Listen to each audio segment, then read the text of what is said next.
वृंदावन के वृक्ष को, वृंदावन के वृक्ष को मर्म न जाने को, डार डार और पात पात श्री राधे राधे हो।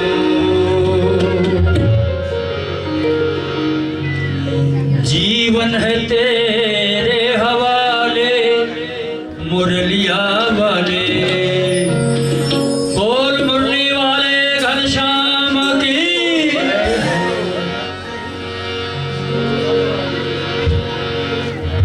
तो चलिए मीठी मीठी ताली बजाते हुए, ताली इसलिए कि निद्रा ना आए, और एक बार मैं गाऊंगा, एक बार आप लोगों को गाना है, सब मिल करके संकीर्तन करेंगे। कुछ भजन ऐसे हैं कि जो मिल करके गाए जा सकते हैं, कुछ ऐसे भजन हैं कि जिसे कलाकारी वाली परफॉर्मेंस कहते हैं, स्टेज परफॉर्मेंस। वो अकेला ही गाएगा, बाकी सब सुनने वाले ही होते हैं। लेकिन हमारे यहाँ संकीर्तन में जब सब गाएंगे, सबकी आवाज उस तक पहुंचेगी तो जल्दी प्रसन्न होंगे, ये भाव है। तो बोल वृंदावन बांके बिहारी लाल की।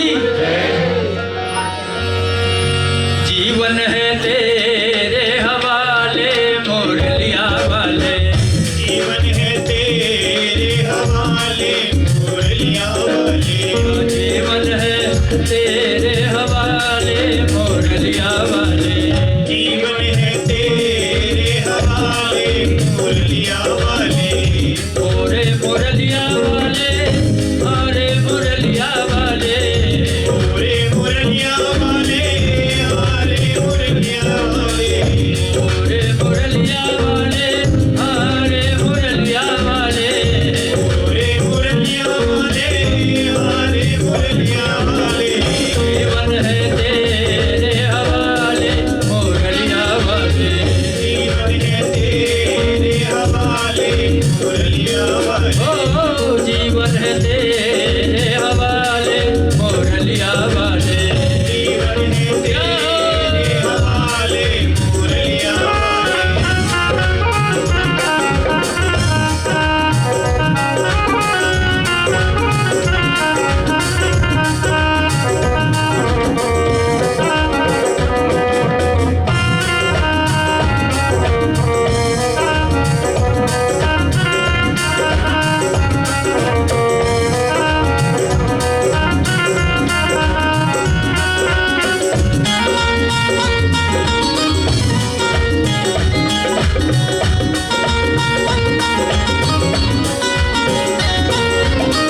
मेरे अपने हुए न अपने, मेरे अपने हुए ना अपने, मेरे अपने हुए न अपने, मेरे अपने हुए ना अपने, अब तो तू ही अपना ले मुरलिया वाले, अब तो तूने अपना ले मुरलिया वाले, अब तो तू ही अपना ले मुरलिया वाले। अब तो तूने अपना ले मुरलिया वाले, जीवन है तेरे हवाले मुरलिया वाले, जीवन है तेरे हवाले मुरलिया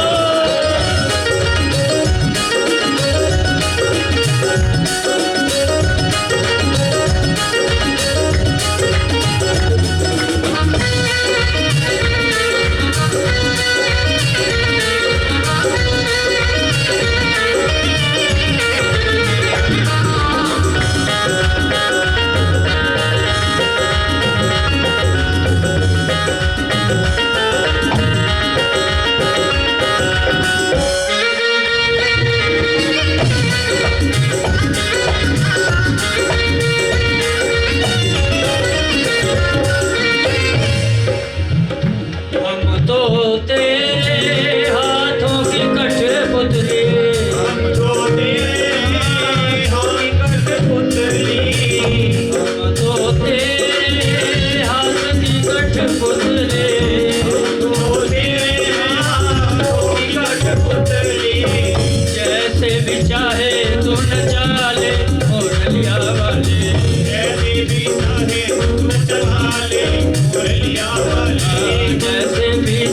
बिहारी लाल की जय।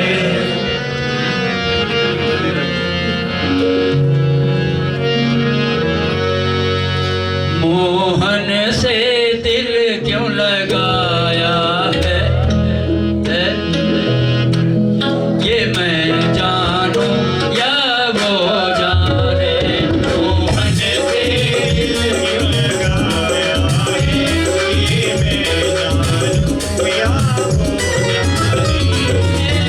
मैं जानूं या वो जाने। ये मैं जानूं या वो जाने। ये मैं जानूं या वो जाने। ये मैं जानूं या वो जाने। ये मैं जानूं या वो जाने। मोहन को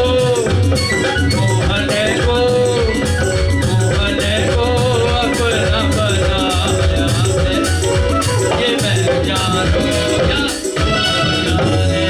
मोहन को अपना बनाया है ये मैं जानूं या वो जाने। मोहन से दिल क्यों लगाया है ये मैं जानूं या वो जाने।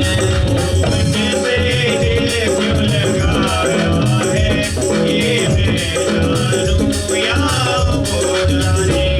हर बात निराली है उसकी हर चाल में है कुछ टेढ़ापन। हर बात निराली है उसकी हर रात में है मुझे टेढ़ापन। हर चाल में है कुछ टेढ़ापन। हर रात में है मुझे टेढ़ापन। टेढ़े पे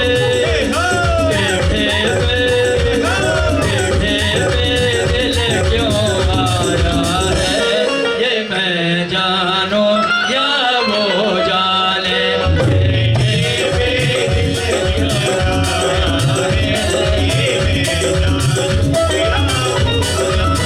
वो शाम सपनों में आता क्यों नहीं।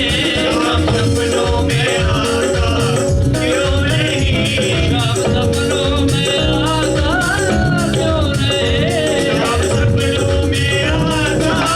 क्यों नहीं। वो प्यारी सूरत दिखाता क्यों नहीं। शाम सपनों में आता क्यों नहीं। शाम सपनों में आता क्यों नहीं। शाम सपनों में आता क्यों नहीं। बोल वृंदावन बांके बिहारी लाल की। कन्हैया के भजन तो ऐसे ऐसे रस भरे हैं ना, एक बार उसमें लग जाए तो पीछे हटने को मन नहीं करता है। एक भजन गाने के बाद फिर हमारे ये अर्की से तशरीफ लाए हैं, एक दो हाजरी माता की वो लगाएंगे और फिर उतनी देर में तारा रानी की कथा का समय हो जाएगा तो फिर तारा रानी की कथा करेंगे। एक भजन बाद में गाना चाह रहा हूँ मैं। और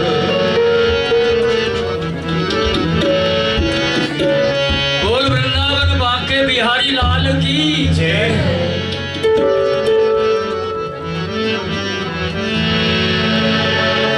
मुझे मिलती किसी की सूरत तेरी सूरत से नहीं मिलती किसी की सूरत। हम सारे जहां में तेरी तस्वीर लिए फिरते हैं। बोल साचे दरबार की जय। वृंदावन बांके बिहारी लाल की जय। हाँ जी। आपका शुभ नाम? विनय। बहुत ही भाग्यशाली होते हैं वो लोग जिनको माँ की इस पवन संध्या में बैठने का सुअवसर मिलता है। अभी मैं संध्या की वेला में जब आया था तो यहाँ पर बहुत से भगत थे और अब मैं जब देख रहा हूँ तो यहाँ पर चंद लोग ही बचे। तो वो कहते हैं ना कि जो माँ इस तरह पे आती है ना, तो सुबह की बेला में जब आप लोगों के बीच में तारा रानी की कथा जब अभी थोड़ी देर में प्रारंभ होगी, तो माँ तारा रानी आप लोगों के बीच में बैठकर किस स्वरूप में आप लोगों के बीच में दर्शन देके बैठी हुई होती है। क्योंकि माँ भगवती का जहाँ पे भी जागरण होता है ना, वहां पर माँ अवश्य उस जागरण की उस कथा को सुनने के लिए अवश्य बैठती है। तारा रानी की ये जो कथा है वो क्यों सुनाई जाती है, अभी आप लोगों को बीच में भगत जी सुनाएंगे। तो आइए ज्यादा समय न लेता हुआ माँ के पावन दरबार में एक हाजिरी भरना चाहूंगा। जयकारा शिरोमणि चित बुल सच्ची दरबार की।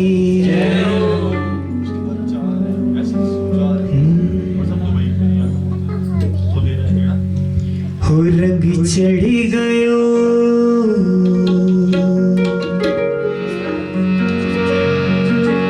हो माझी चढ़ी गयो रे,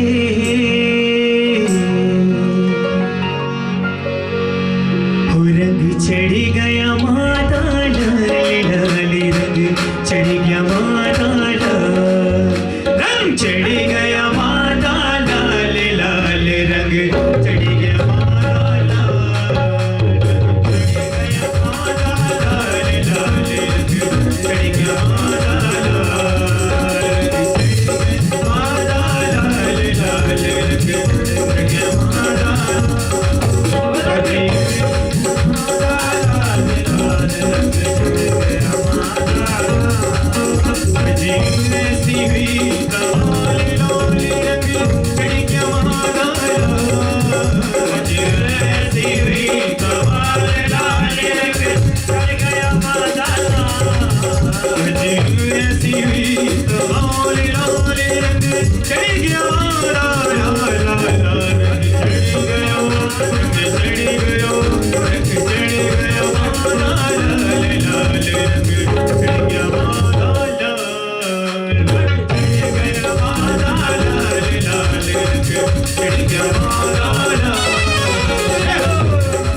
रंग क्या माला मैं भी सरगरी से रंग लाल लाल रंग चढ़ गया माला लाल रंग चढ़ गयो रंग चढ़ गयो रंग चढ़ गयो माला लाल लाल रंग चढ़ गया माला लाल रंग चढ़ गया माला लाल लाल रंग चढ़ गया माला सज बसी कर बैठी माँ और मंद मंद मुस्काए सज बसी कर बैठी माँ और मंद मंद मुस्काए सज बसी कर बैठी माँ और मंद मंद मुस्काए सज बसी कर बैठी माँ और मंद मंद मुस्काए कोई नजर उतारो मैया की नजर उतारो मैया की नजर उतारे मैया की नजर उतारे मैया मेरी माँ को मेरी माँ को मेरी माँ को नजर ना लग जाए सज सज कर बैठी माँ और मंद मंद मुस्काए सज सज कर बैठी माँ और मंद मंद मुस्काए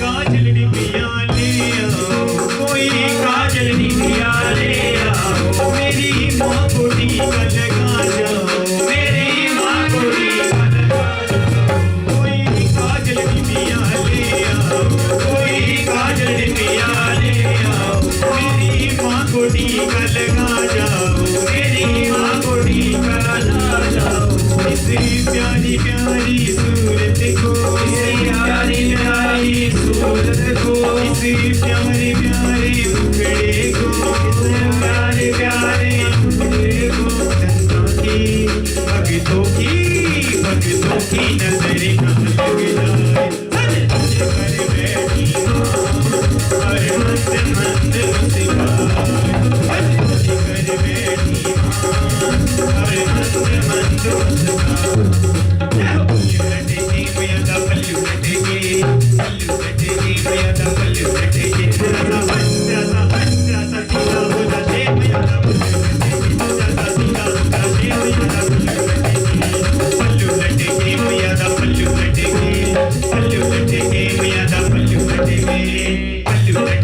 मैया दा पल्लू लटके पल्लू लटके मैया दा पल्लू लटके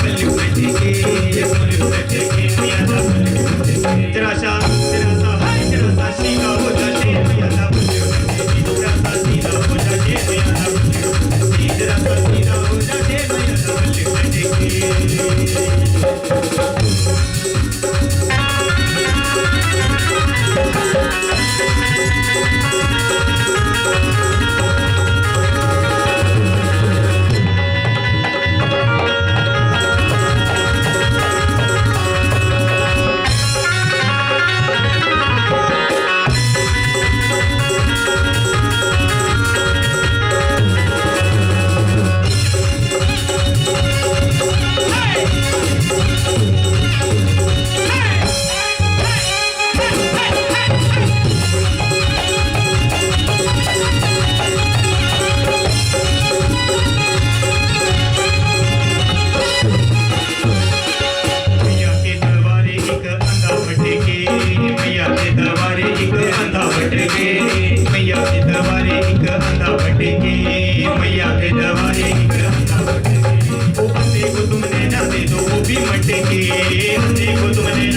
मैया दा पल्लू लटके जरा सा सीधा हो जाए मैया दा पल्लू लटके जरा सा सीधा हो जाए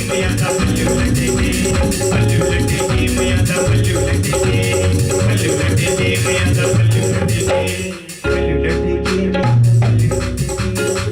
जाए मैया दा पल्लू लटके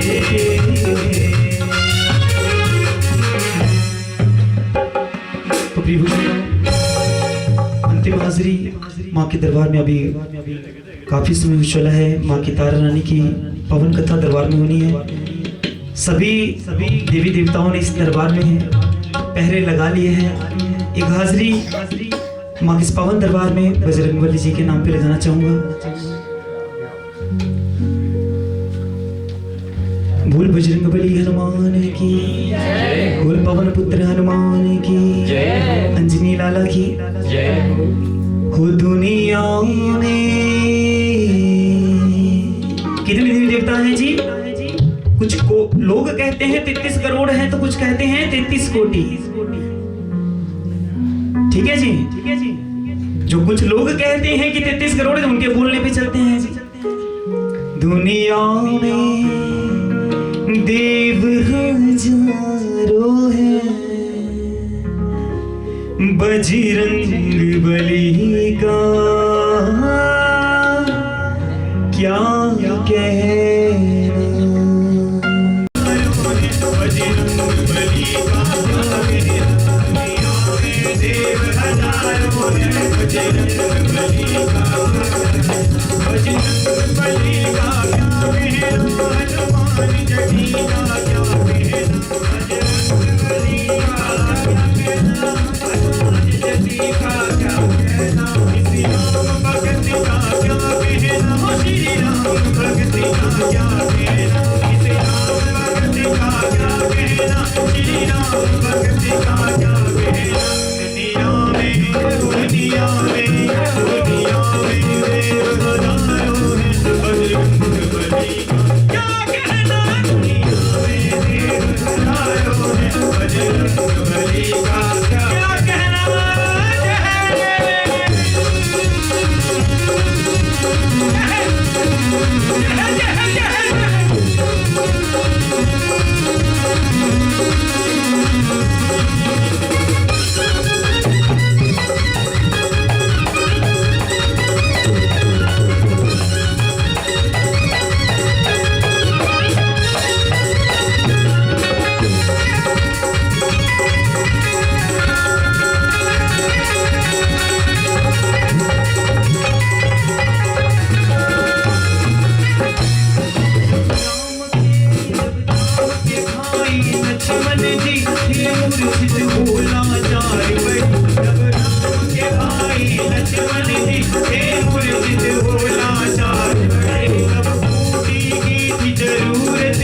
सब हाथ पे हाथ धरे गए, सब मोदी की जरूरत ही, सब हाथ पे हाथ धरे गए।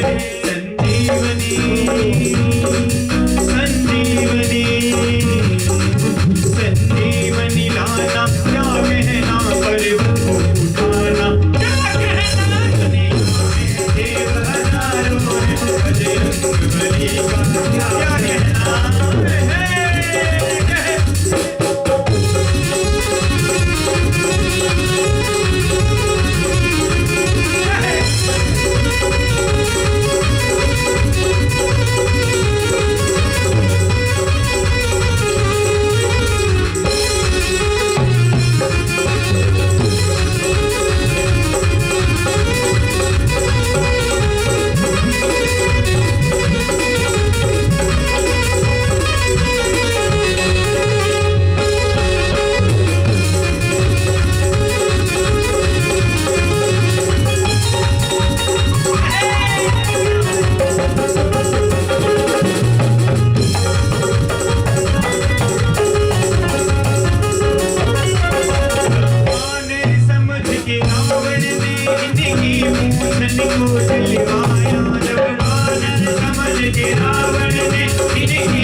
और बजरंगबली हनुमान पवन पुत्र हनुमान की, श्री राम भक्त हनुमान की, जयकारा शेरवाली जी बोली सच्चे दरबार की, सच्चे दरबार की, मेरी मैया के प्यारे की।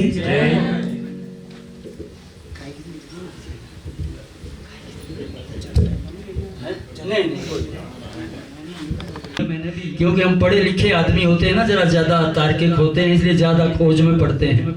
जितना खोज में आगे बढ़ता गया, जितनी भी किताबें देखी, जितने भी लोगों को देखा, अलग अलग तरह का सबका अपना भाव था।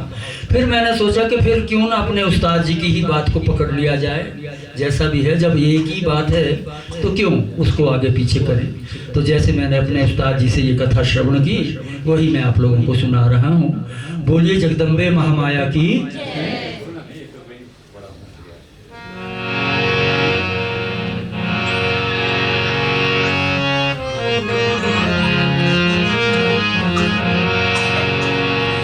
प्रथम गणेश मनाए के मैया जी को शीश झुकाऊं मैं। प्रथम गणेश मनाए के मैया जी को शीश झुकाऊं मैं। शेरा वाली दुर्गा शक्ति जी की महिमा गाऊं मैं।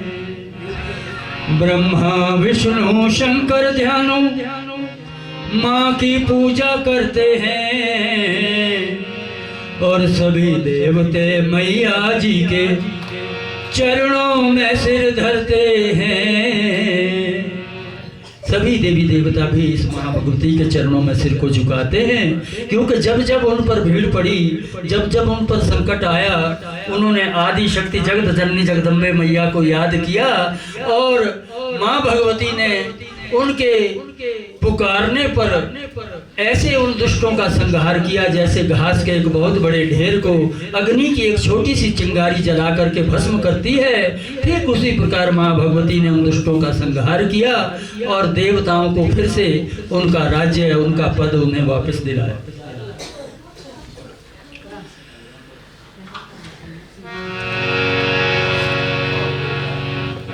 राजा दक्ष के दो बेटियां थी, एक रुक्मण एक तारा थी। एकादशी का दोनों बहनें व्रत वो करती न्यारा थी। बोल साचे दरबार की। एक राजा दक्ष हुए, बहुत बड़े राजा, उनके यहाँ दो कन्याओं ने जन्म लिया। एक का नाम रुक्मण और एक का नाम तारा रखा गया। वो दोनों बहनें जब कुछ बड़ी हुई, जवान हुई, वो भी कहने लगी कि हम भी एकादशी का व्रत रखेंगे। माता पिता ने बहुत समझाया कि तुम अभी छोटी हो, लेकिन वो बच्चियां नहीं मानी, और उन्होंने भी व्रत करना प्रारंभ कर दिया। यहाँ एक सूत्र है कि बचपन में ही अपने बच्चों को नाना प्रकार के व्रतों को डालने का आदत डालनी चाहिए। ऐसा बोलते हैं ना कि भाई पक्के गड्ढे में तो बीज लगते नहीं है। जब बड़े हो जाएंगे, माता पिता क्या सोचते हैं कि भाई जब बड़े हो जाएंगे तब सीख लेंगे, कर लेंगे। तब नहीं, तब वो कुछ और ही सीख लेते हैं, और तब ये संस्कार उनके अंदर प्रवेश नहीं करते। इसलिए बचपन में ही उनको आप मंदिर जाएं, कहीं देवते के स्थान पर जाएं, साथ घसीटिए, उनको ले जाइए, उनको मत्था टेकना बताइए कैसे टेकते हैं, मंदिर की निशानी क्या है। एक बार माल रोड पर एक दंपति अपने बच्चे के साथ चले हुए, बच्चा तकरीबन 2.5 साल का होगा, मुश्किल से चल पाता था, और चलते चलते एक दुकान के आगे वो कहने लगा जय माता की, जय माता की, और मत्था टेक दिया, नीचे झुक गया, प्रणाम कर दिया। वहां कोई मंदिर नहीं था माल रोड पर, लेकिन उन्होंने एक लाल वस्त्र, जैसे ये सूट लटकाते हैं ना दुकानदार बाहर, चुन्नियां लटकाते हैं, ऐसे लटकाया हुआ था। उसने देखा भी ये झंडा लटक रहा है, और उसने वहां जय माता की करके प्रणाम कर दिया। देखिए संस्कार उस 2.5 साल के बच्चे को डल गया कि माता के मंदिर में झंडा होता है, जहाँ झंडा होता है वहाँ माता होती है, और उसने प्रणाम कर दिया। इसलिए बचपन में छोटे बच्चों को ले जाइए मंदिरों में, उनको बताइए वहाँ के बारे में, अपने इष्ट के बारे में, अपनी देवी के बारे में, ताकि उनके अंदर वो संस्कार चला जाए। उसका एक लाभ जो मैंने प्रत्यक्ष देखा है, मान लो बड़ा होकर के वो बिगड़ जाता है, अगर वो बिगड़ भी गया लेकिन बचपन में उसके अंदर संस्कार हैं तो उसके पास वापस लौटने का रास्ता है, वो वापस लौट आएगा, सीधे रास्ते पर आ जाएगा। और अगर संस्कार नहीं है तो वो पॉइजन खा करके खुदकुशी कर लेगा, फिर पीछे आने का रास्ता ही नहीं है, क्योंकि संस्कार नहीं है ना। ये आजकल के बच्चे क्यों कर रहे हैं ऐसा? क्योंकि उनके अंदर संस्कार ही नहीं है, पढ़े ही नहीं है, डाले नहीं। माता पिता ने यही बोला भाई बस पढ़ो पढ़ो पढ़ो, कितने पढ़ेंगे 24 घंटे। इसलिए बच्चों को थोड़ा सा खेलने कूदने का समय भी दें, पढ़ाई का समय भी रखें और पूजा पाठ में भी उनको साथ रखाएं, तो संस्कार उनके अंदर बन जाएंगे। बोल साचे दरबार की। अब वो बच्चियां दोनों एकादशी का व्रत करने लगी। एक दिन बड़ी बहन तारा ने अपनी छोटी बहन रुकमन से कहा कि जाओ बाजार जाकर के, तले हुए बाजार जाकर के फलाहार के लिए कुछ फल लेकर के आओ। रुकमन अपनी सहेलियों को इकट्ठा करती है और बाजार चली जाती है। बाजार में जाती है, सारी सहेलियां कहने लगी कि देखो देखो यहाँ कितना सुंदर बने हुए हैं, पकौड़े बने हुए हैं, आओ थोड़े थोड़े खा लेते हैं। सबने मिल करके खा लिए और रुकमन को याद ही नहीं रहा कि उस दिन उसका एकादशी का व्रत है। वो तो फल लेने आई थी, लेकिन सहेलियों के बीच में जाकर के मति भ्रष्ट हो गई और उससे वो व्रत खंडित हो गया। घर वापस आई, तारा ने पूछा कि लाओ फल। बोलो मैं तो कुछ नहीं ले आई। बोले क्यों? बोलो मेरा तो व्रत ही खंडित हो गया, मैंने बाजार में तले हुए मांस के पकौड़े खा लिए, मेरा व्रत खंडित हो गया। जिसको सुनकर के तारा को बड़ा क्रोध आया और क्रोध में आकर के उसे श्राप दे दिया कि जा, तुझे किरली की जून मिल जाए, छिपकली की जून मिल जाए और जीवन भर कीड़ों मकोड़ों का मांस तू खाती रहे। तूने आज एकादशी के व्रत वाले दिन मांस का भक्षण किया। ये सुनकर के रुकमन को बड़ा दुख हुआ और दुखी मन से तारा से कहने लगी कि मैं इस जून से मुक्ति कैसे पाऊंगी। तो तब तारा का क्रोध जब शांत हुआ तब उसने कहा कि बीच कड़ाहे सर्प गिरेगा, उसमें जान लुटाएगी, सबकी जान बचेगी बहने, ता तो मुक्ति पाएगी। कि किसी समय भोग के कड़ाह में सर्प गिरेगा तो भी उसमें छलांग लगा देना, तेरी मुक्ति हो जाएगी, इस योनि से छूट जाएगी। तारा के शाप से रुक्मन को किरली की जून मिल जाती है। तारा अपने सभी व्रतों को पूर्ण करके सुंदर वर को प्राप्त होती है। उसका विवाह राजा हरिश्चंद्र के साथ हो जाता है, जो कांगड़े वाले राजा थे। एक राजा हरिश्चंद्र हुए हैं जो अयोध्या के राजा हैं, जिसे सत्यवादी हरिश्चंद्र कहा जाता है। ये कांगड़े वाले राजा की कथा है। तो वहां वो ब्याही जाती है, आनंद से रहने लगते हैं। ऐसा कहते हैं कि पांडव उन दिनों अज्ञातवास में थे। माँ भगवती ने स्वप्न देकर के दर्शन दिया और कहा कि मेरा एक मंदिर बनाओ, मैं उसमें निवास करूंगी और अपने भक्तों के कष्टों को दूर करूंगी। पांचों पांडवों ने मंदिर बनाया और मंदिर में माँ भगवती से प्रार्थना की कि आप इसमें निवास करिए। तो भगवती कहती हैं कि पहले इसमें यज्ञ पाठ हवन आदि करवाइए, कंजकें जमवाइए, तब मैं इसमें निवास करूं। और हमारे यहाँ भी ये प्रथा है कि जब किसी मूर्ति की स्थापना हम घर में करते हैं या मंदिर में करते हैं, उसकी प्राण प्रतिष्ठा की जाती है, जिसकी विधि बड़ी लंबी चौड़ी है। हमारे यहाँ सनातन धर्म में प्राण ऐसे ही स्थापित नहीं हो जाते हैं, उसके लिए वेदों की ऋचाओं का पठन पाठन करना पड़ता है, पाठ करना पड़ता है, जप पाठ हवन करवाना पड़ता है और भंडारा करना पड़ता है, तब जाकर के वो संपूर्ण होता है। वही कह रही माँ भगवती के पहले कंजकें जमवाइए, यज्ञ करवाइए, तब मैं इसमें निवास करूं।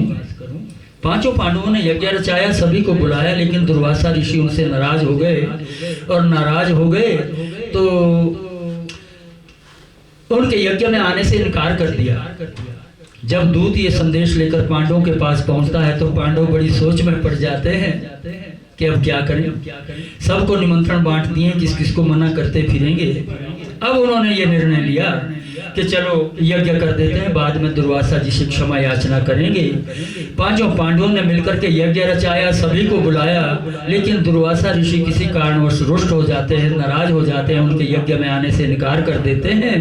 और जब इनकार कर देते हैं तो फिर यज्ञ प्रारंभ हो गया और दुर्वासा ने देखा कि मेरे को तो पूछा भी नहीं इन्होंने। अपना अपमान समझ करके, निरादर समझ करके अत्यंत क्रोधित होते हैं। बड़े क्रोधी ऋषि बताए गए हैं। दुर्वासा ऋषि अगर सामने से जाते हुए कभी कोई उनको प्रणाम भी ना करे तो वो नाराज होकर के उसको भी शाप दे देते थे। इतने क्रोधी ऋषि बताए गए। और अब दुर्वासा ने सोचा कि कुछ ऐसा करना चाहिए ताकि इनको पता चले कि मैं भी कोई शक्ति हूँ। पंछी रूप धार्या दुर्वासे फेंक्या सर्प भंडारे में, सर्प किसी को नजर ना आया, पास ही बैठे सारे थे। वो जो है पंछी का रूप धारण करते हैं और मरे हुए सांप का एक करंग उठा करके लाते हैं। उनका जो भोग का कड़ाह बन रहा था उसमें डाल देते हैं। सारे का सारा भोग जहरीला विषैला हो जाता है। सभी वहां अपने अपने काम में लगे हुए थे, किसी को नजर नहीं आता है। तो नरेंद्र ठाकुर जी से निवेदन है कि वो कथा भी सुनते रहें और ये नारियल दें जरा मुझे। जय माता।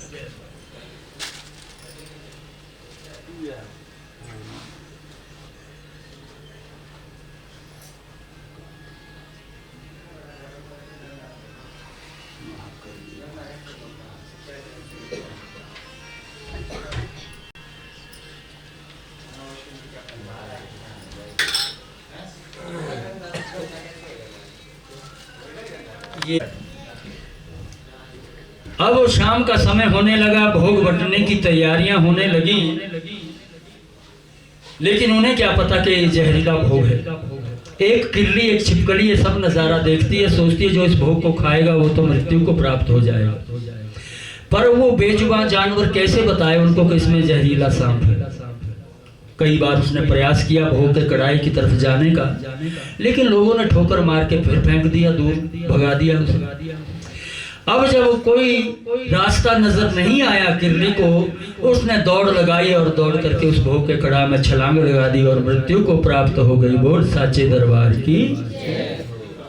अब जो है जिसने भी देखा या सुना कि किरली ने भोग के कड़ाह में छलांग लगा दी, कहने लगे कि इसने हमारे यज्ञ को, हमारे भंडारे को खराब किया है, इसे नीच से नीच योनि मिलनी चाहिए, ऐसा सब कहते हैं। अब क्या करें? दूसरा भोग बनाने की तैयारी की। वो भोग उल्टाया दूसरा भोग बनाने के लिए, और जब उसको उल्टाया तो उसमें से मरे हुए सांप का करंग निकला। अब वो विचार करते हैं कि ये किसने डाला। विचार करते हैं तो उन्हें पता चल जाता है कि ये शरारत किसने की। अब उन्हें बड़ा दुख होता है कि इस किरली ने हमारी जान बचाने के लिए इसमें छलांग लगाई और हमने इसके बदले में इसे नीच से नीच योनि में अवतरित होने का श्राप दे दिया। बड़ी भूल हो गई, बड़ी गलती हो गई। इसलिए वेद शास्त्र यहाँ एक निर्णय देते हैं कि जल्दबाजी में और क्रोध में जीवन के कोई निर्णय नहीं लेने चाहिए।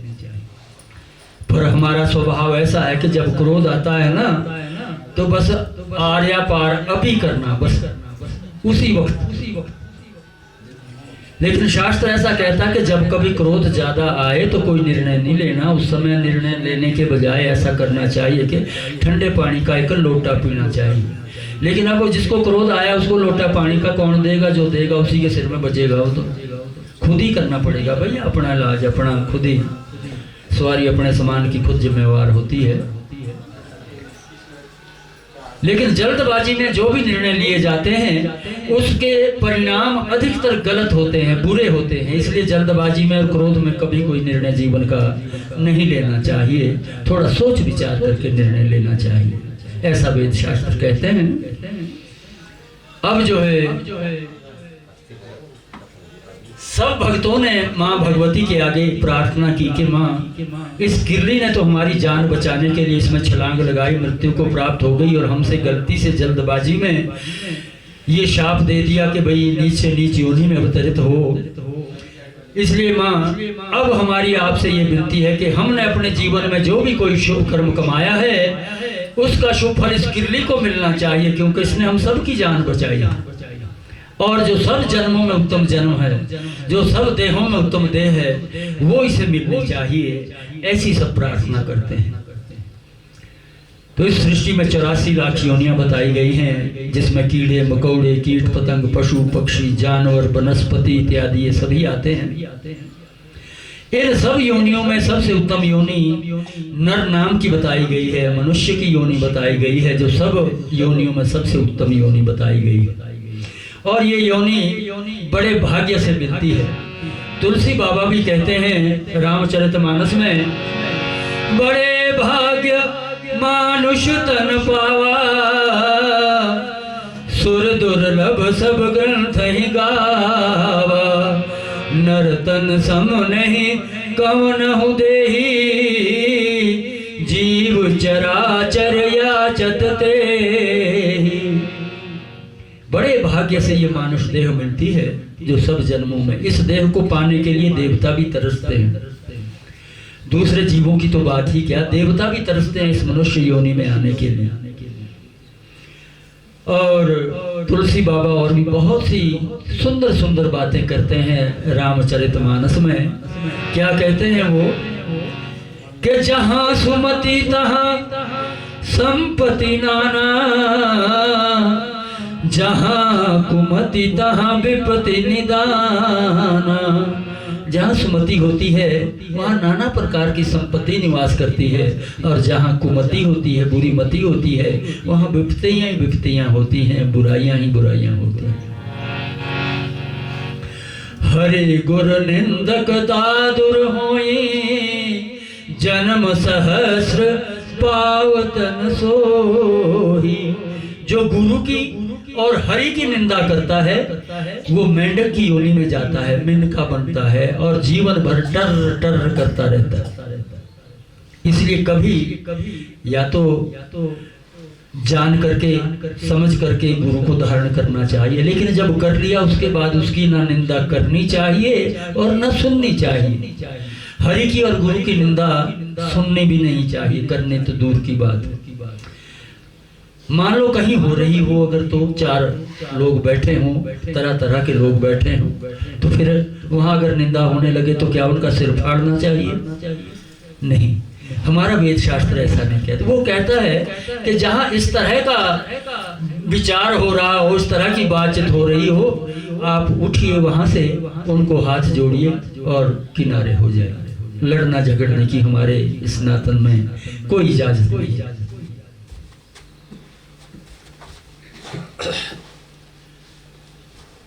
अब जब सब भक्तों ने ऐसी बेनती करी कि इसको शुभ कर्म मिले, कट जाए इसकी ये सब जूने, इसको मानुष जन्म मिले, उस किरली का जन्म राजा सुपर्श के घर में एक कन्या के रूप में हो जाता है। राजा ज्योतिषियों को बुलाते हैं, ज्योतिषी बताते हैं कि ग्रह वाली ये कन्या जन्मी जिससे तेरा नाश होवे, कर ले चाहे तसल्ली राजन जे न तो ही विश्वास होवे। कि राजा इस कन्या के तेरे घर में रहने से तेरे कुल का नाश हो जाएगा, तेरा राजपाट सब चला जाएगा। बोले कैसी कन्या जन्मी मेरे घर में? बोलो ये कोई शापित कन्या है और इसका उपाय केवल एक ही है कि इस कन्या का वध कर दो तो तुम्हारा राजपाट सब बच जाएगा। लेकिन राजा बड़ा सनातनी था, धर्म कर्म को मानने वाला था। कहने लगा कि पाप कर्म तो नहीं कमाऊंगा, कन्या का वध तो नहीं करूंगा, कोई और उपाय बताओ। अब ज्योतिषी दूसरा उपाय ढूंढते हैं। क्या बताते हैं कि लकड़ी का संदूक बनाकर हीरे जड़त जड़ाओ जी, उसमें इस कन्या को बंद करा के नदी के बीच बहाओ जी। कि ऐसा कर ले राजा कि एक लकड़ी का संदूक बना करके उसमें हीरे जड़त जड़ा करके अंदर खूब रुपया पैसा धन माल जेवर आदि डाल करके कन्या को उसमें बंद करके अश्विनी नदी में बहा दो। फिर चाहे मरे या जिए वो उस कन्या के अपने भाग्य, और अगर जीवन लिखा होगा तो कोई ना कोई साधन बन जाएगा, मृत्यु लिखी होगी तो डूब जाएगी, मर जाएगी, पर तेरे को उसका दोष नहीं लगेगा। क्योंकि राजाओं को राज प्यारा होता है। राज्य पाने के लिए हमारा इतिहास ये बताता है कि बाप ने बेटे का कत्ल कर दिया, बेटे ने बाप का कत्ल कर दिया, भाई ने भाई को मार दिया। राज्य तो ऐसी चीज है।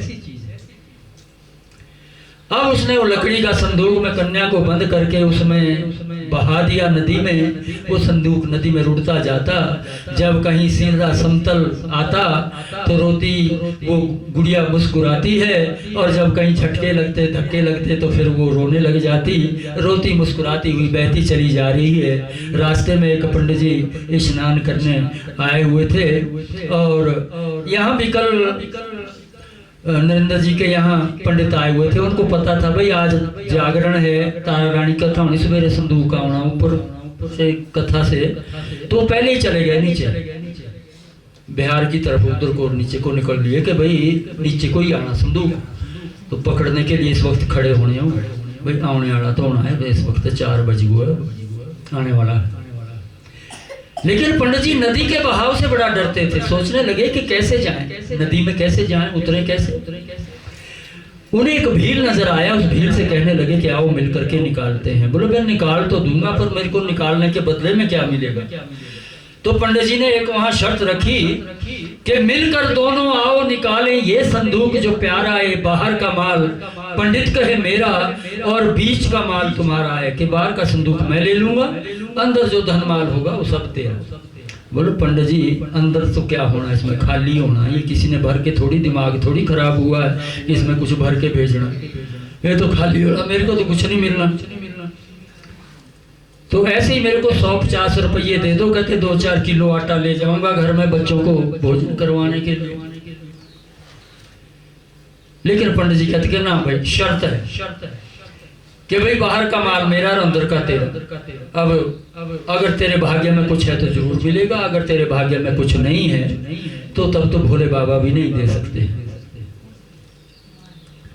और ऐसी कथा भी बताते हैं कि एक बार भोले बाबा और उनकी धर्मपत्नी गौरा इस मृत्यु लोक को घूमने आए, तो उन्होंने एक व्यक्ति को देखा जो बड़ा गरीब था और ओम नमः शिवाय करते हुए चला हुआ था। गौरा ने बोला कि देखो महाराज कैसा बढ़िया भक्त है आपका, देखो चलते हुए कैसे आपका नाम रट रहा है, इसको देव कुछ। बोलो इसके भाग्य में नहीं है। ऐसा कैसे हो, कहते देव तो सही, पहले देव तब भाग्य की बात तो बाद में। बोलो नहीं है गौरा, क्यों ऐसी जिद करती है, इसका ऐसा ही पिछला प्रारब्ध इसका ऐसा है, इसको कुछ नहीं मिलने वाला है। बोलो नहीं आप दो। गौरा अड़ गई। अब जब है भोले बाबा ने क्या किया कि जहां से रास्ते से जा रहा था वहां एक सोने की ईंट रख दी रास्ते में। अब वो ओम नमः शिवाय करते हुए चला हुआ था, चलते चलते उसको ध्यान आ भाई अंधे लोग कैसे चलते हैं रास्ते में, गिरते भी नहीं है पड़ते भी नहीं, सीधे चलते हैं, जरा मैं भी थोड़ी देर आंख बंद करके चल के देखता हूँ। और वो आंख ने आंखें बंद की, 2-4 कदम दिए, वो ईंट रह गई बीच रास्ते में, उन्हें दिखी ना, उस वक्त उसने आंखें बंद कर ली, आगे चला गया। बोलो क्यों गौरा, क्या बोला था मैंने कि इसके भाग्य में ही नहीं है, इसकी मति वैसी फिर गई उस समय जब कुछ मिलना था, है ही नहीं इसके भाग्य में। अब भील ने मन में विचार किया कि अगर मैं नहीं करता हूं ऐसा, इसको नहीं निकालता हूं, ना मेरे को कुछ मिला ना पंडित जी को कुछ मिला, इसलिए चलो इसको निकाल देता हूं, पंडित जी का ही लाभ हो जाए, इनका ही फायदा हो जाएगा, चलो कोई बात नहीं। यहाँ एक सूत्र है जीवन का कि मन में दूसरे के प्रति यदि भलाई करने का भाव आ जाए, दूसरे का उपकार करने का भाव मन में आ जाए, अपना भला पहले हो जाता है। पर हमारे अंदर ये विचार आता ही नहीं है, बड़ी मुश्किल से आता है। हमारे अंदर तो ईर्ष्या द्वेष भरा हुआ है, इतना भरा हुआ है कि क्या कहें। लेकिन जीवन में जब आप किसी दूसरे की भलाई का विचार करना है, करना नहीं, कुछ नहीं, देना लेना कुछ नहीं है, विचार, केवल विचार करने से ही आप लोगों को उसका लाभ मिल जाता है। अगर कर सकें, सामर्थ्य हो तो करनी चाहिए, दुखी की सेवा करनी चाहिए, उनकी मदद करनी चाहिए। दरवाजे पे आए हुए कुत्ता बिल्ला, मांगने वाला साधु संत कोई भी आवे, उसको भोजन पानी को पूछना और अपना भाव जो हो वो दक्षिणा देना। उससे ज्यादा भी मांगते हैं कई, जो थोड़ा गुरु परंपरा से हट करके जो ठगू बने हुए हैं ना, ठगू जबरदस्ती बने हुए हैं, केवल चोला डाला हुआ है, बाकी संत के कोई भी कार्य उनके नहीं है। वो चिंबड़ते हैं कि नहीं माता देखो इतने नहीं, 1100 रुपये लूंगा और मैं एक तावीज दूंगा, वो गिद्दड़ सिंगी दूंगा, पता नहीं क्या क्या दूंगा, और उसके बदले में पैसे ले जाते हैं। यहाँ ये कहा है कि केवल जो आपका भाव श्रद्धा है, चाय पानी को रोटी को तो पूछना है, मना कर दे कोई बात नहीं, लेकिन उसको जो है दक्षिणा आपने अपने भाव से अपने मन से देनी है, जो आपकी इच्छा है जितने आपसे पुगती है। ज्यादा मांगे तो केवल हाथ जोड़ने हैं, उनको बुरा भला नहीं कहना, बहस नहीं करनी है आप लोगों ने। बस ये हम गृहस्थियों का धर्म बताया हुआ है। कुत्ता बिल्ला कोई भी दरवाजे पे आए उसको डालो, टुकड़ा डालो, पालने की जरूरत नहीं है। पालने का हमको दोष लगता है गृहस्थियों के लिए। पालनी हो तो गाय पालिए, कुत्ता बिल्ला पालने के लिए हमारे शास्त्र में मनाही है, उसको नहीं पालना चाहिए। क्योंकि जब युधिष्ठिर स्वर्गारोहण के लिए गया, उसके पीछे वो कुत्ता भी साथ में गया, तो उन्होंने मना कर दिया द्वारपालों ने कि नहीं तुम अंदर नहीं जा सकते। कि क्यों नहीं जा सकता? बोलो तेरे साथ कुत्ता है। बोलो तो तब क्या है, मेरे साथ ही है। बोलो नहीं, इसको छूने का भी दोष लगता है, हाथ लगाने का भी दोष लगता है, तो इसलिए उनको पालना नहीं चाहिए। पर क्या आज का समय है कि हमने तो ऐसे बड़े बड़े कान, खड़े कान वाले कुत्ते गाड़ी में ऐसे लटके हुए देखे हैं, ऐसे करते टाटा बाय बाय करते हुए गाड़ियों में बिठाते हैं लोग, घरों में अपने बिस्तरों में सुलाते हैं लोग, और उनसे बड़ा प्रेम प्यार करते हैं। और जो गौ माता है उसको सड़कों में छोड़ा हुआ है, वो धक्के खाती है बेचारी, बिष्टा खाती। बोल साचे दरबार की। आप लोगों ने बुरा मत मानना, जो शास्त्र में कहा है बुरा और अच्छा वो मैं कहने की कोशिश कर रहा हूँ। बाकी जिनको अच्छा लगे जीवन में धारण करें, जिनको बुरा लगे वो छोड़ दें, मुझे वापस कर दें। बोल साचे दरबार की। अब जो है भीड़ जैसे ही उसमें उतरता है, उस संदूक को बाहर निकालता है, खोल करके देखते हैं, हैरान हो जाता है, बड़ा प्रसन्न हो जाता है कि उसके अंदर खूब धनमाल रुपया पैसा जेवर है और एक बहुत सुंदर कन्या है। उस भीड़ की शादी हुए 12 साल हो गए थे, घर में संतान सुख नहीं था, और माँ भगवती ने वो सुंदर कन्या उसको दान में दे दी। संतान सुख ऐसा कहते हैं कि रुपए पैसे से, कीमत से नहीं मिलता है, ये या तो प्रारब्ध से, पूर्व जन्म के कर्मों के अनुसार मिलता है, और या जिस पर माँ भगवती की विशेष कृपा हो जाए उसको मिलता है। ये भाग्य को भी बदलने वाले हैं। हमारे साथ एक हमारे पुरोहित जी रहते थे, उनके यहाँ बाल बच्चे नहीं होते थे, कोई पितरी दोष बताते थे उनको। अब वो दुखी रहते थे इस भाव से। उन्होंने कहा कि शर्मा जी मैं भी आपके साथ जागरण में चलूं। क्या बढ़िया काम है ना, मैं कर्मकांडी ब्राह्मण तो हूँ नहीं, मैं तो गाने बजाने का शौक रखता हूँ, तू पूजा पाठ कर दिया करियो, मैं गाने बजाने का काम करूंगा।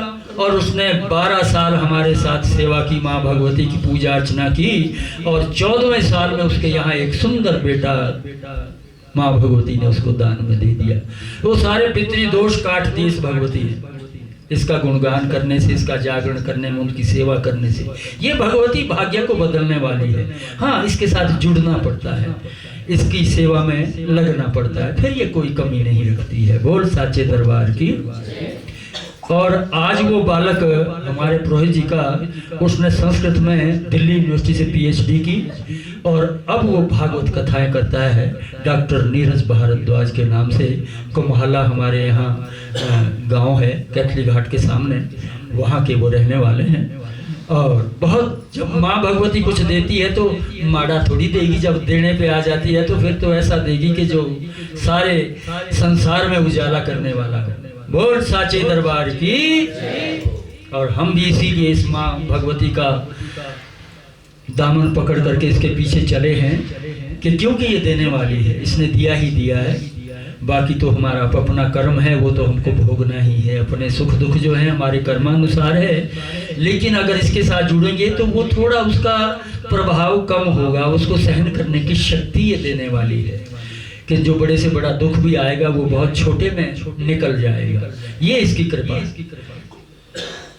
बोलिए साचे दरबार की। अब जो है उस भील, उस कन्या को पाकर के अत्यंत प्रसन्न हुआ। बोलो पंडित जी अब तो मेरे पास दान दक्षिणा भी देने को बहुत हो गया, बोलो नामकरण भी करी दो। अब चलते चलते अब नामकरण संस्कार करवाया पंडित जी से, तो उसका नाम रुको रख दिया, और उसका पालन पोषण भील और भिलनी दोनों बड़े प्रेम भाव से करने लगे। जब बड़ी हुई, जवान हुई, विवाह के योग्य हुई, हरिचंद के शहर में शादी भीलों के घर हुई। अपनी बिरादरी में उसका विवाह किया।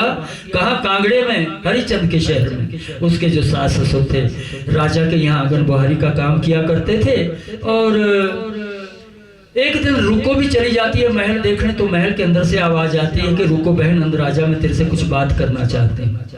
रुको अंदर जाती है, सोचती है मन में कि राजाओं के घर में मुझे बहन कह के बुलाने वाला ये कौन है। हो सकता है ये कोई दासी हो, क्योंकि मैं तो यहाँ नई आई हूँ ब्याह करके, ये कोई जानने वाली कोई दासी होगी मुझे तो चलो देखते हैं। जैसे ही अंदर जाती है सामने महारानी को पाती है।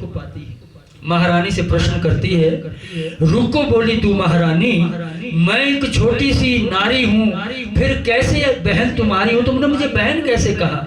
मैं तो छोटी जाति की स्त्री हूँ, साफ सफाई करने वाली हूँ, तुमने मुझे बहन कैसे कहा? तू तो रानी महारानी है। तब तारा रानी रुको को समझाती है, वो उसे पहचान लेती है कि ये तो पिछले जन्म की मेरी बहन है, ये तो रुक्मण है जिसे किरली की जून मिली। अब जो है उसे बताती है कि व्रत खंडित करने से देखो जून किरली की पाई तू, अब भी जन्म राजा के घर का भीलों के घर आई तू, कि तूने एकादशी का व्रत खंडित किया जिससे तुझे किरली की जून मिली, और अब भी तेरा जन्म राजाओं के घर में हुआ, लेकिन तुझे इन भीलों के घर आना पड़ा क्योंकि तूने एकादशी का व्रत खंडित किया। अगर तूने खाने पीने का जरा सा लालच न किया होता, व्रत को खंडित न किया होता, तो तू भी आज मेरी तरह रानी महारानी होती और राज कर रही होती। ये सुनकर के रुको के मन में बड़ा दुख होता है। घर जाने लगती है, रास्ते में यही सोचती जाती है कि अगर मेरा व्रत नहीं टूटता तो मैं तारा रानी की तरह ही रानी महारानी होती और राज कर रही होती। 20 नौकर चाकर होते, बड़े बड़े महल चौबारे होते और धन माल के खजाने भरे हुए होते, खूब आनंद कर रही होती। लेकिन देखो जरा सी गलती मेरे से क्या हुई कि मुझे ऐसा कष्ट उठाना पड़ा। रास्ते में गई तो रास्ते में एक मंदिर था, मंदिर में जागरण मंडल जागरण कर रहा था। रुको ने पूछा कि भाई ये क्या हो रहा है? तो पुजारी ने बोला कि किसी भगत की मनोकामना पूर्ण हुई है, वो माँ भगवती का जागरण करवा रहे हैं, माँ भगवती का धन्यवाद करने के लिए। बोला जब मैं कुछ मांगू तो मेरे को भी मिलेगा? तो पुजारी कहता कि भाई मैं गारंटी तो नहीं दे सकता हूँ, ये तो मांगने वाले पर और देने वाले पर निर्भर करता है कि मांगने वाला किस भाव से मांगता है और देने वाला उसके भाव को अच्छा समझ करके उसको देता है या नहीं देता है। पर मैं तेरी तरफ से अरदास कर दूंगा। तो रुको की अरदास से पहले नरेंद्र ठाकुर जी, जिन्होंने अपने घर पर माँ भगवती का जागरण रचाया है, तारा रानी की कथा की अरदास करवाएंगे और भेंट चढ़ाएंगे कुछ, और दूसरे भी भक्त प्रेमी जो कोई भेंट चढ़ाना चाहे वो चढ़ा सकते हैं, क्योंकि तारा रानी की कथा का समय, भेंट चढ़ाने का समय यही बताया गया है। तो नरेंद्र जी की तो जरूरी है, लेकिन बाकी लोगों की इच्छा है, जो भेंट चढ़ाना चाहे वो चढ़ा सकते हैं। बोल साचे दरबार की है। तो रुको वहां पर क्या अरदास करवाती है?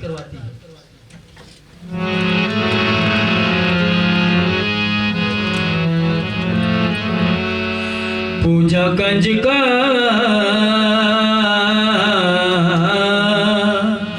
भोली माँ, पूजा कंजका ते जोत में जगावा, ए माँ मैनू लाल बख्श दे।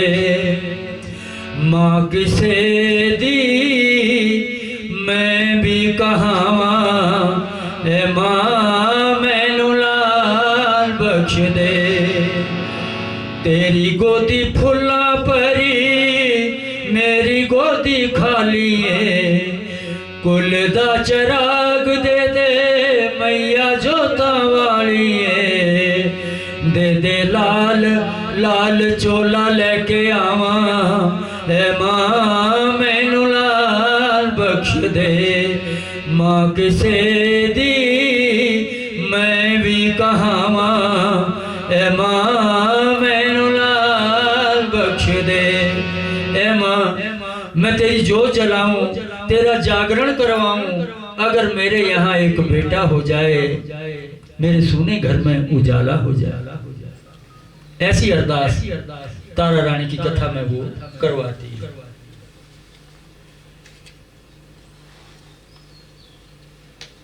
नरेंद्र ठाकुर दी अरदास मां तेरे शुभ चरणों के पास, जिस भी भावना से नरेंद्र ठाकुर जी ने अरदास करवाई है, तारा रानी की कथा में भेंट चढ़ाई है माँ भगवती, इन पे और इनके परिवार के सिर पे मेहर रखना, इनकी मुरादें पूरी करना, इनके भंडारे भरे रखना। बोल साचे दरबार की। अब वो ऐसी अरदास करवाती है तो 1 साल के अंदर रुकू के यहाँ बेटा हो जाता है। बेटा होने की खुशी में भील और भिलनी दोनों फूल जाते हैं और महामाया का सूखा हुआ जगराता करवाना भूल जाते हैं। बेटा 5 साल का हो गया, वो जगराता करवाना याद ही नहीं रहा। इसलिए हमारे यहाँ गृहस्थी में ऐसा कई बार होता है कि जब दुख संकट होता है ना तो अपने देवी देवता सब याद किए जाते हैं, लेकिन जब वो संकट टल जाता है तो आते ही रहते याद, बाकी के भूल जाते हैं।